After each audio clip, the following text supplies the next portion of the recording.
La malédiction du diamant Hope. En Inde, au XVIIe siècle, un diamant bleu d'une beauté surnaturelle est arraché du front de la statue de la déesse Sita par Jean-Baptiste Tavernier, marchand et voyageur français. Première victime de la malédiction, il trouvera la mort en se faisant dévorer par des loups. Mais avant cette fin tragique, il aura eu le temps de vendre la pierre à Louis XIV, devenant ainsi le bleu de France, joyau iconique de la couronne.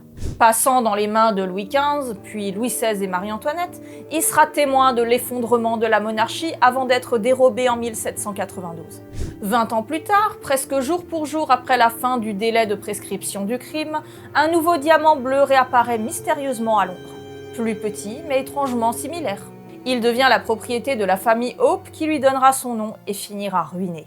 Au fil des décennies, le diamant passe de main en main, laissant derrière lui son lot de faillites, suicides et morts suspectes. Sa réputation est si terrible que même les joailliers hésitent à le vendre.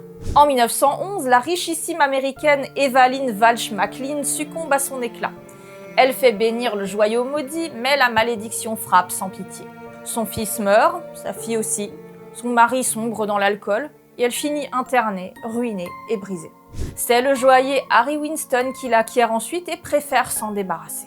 En 1958, il envoie le Hope par la poste dans une simple enveloppe au Smithsonian Museum de Washington.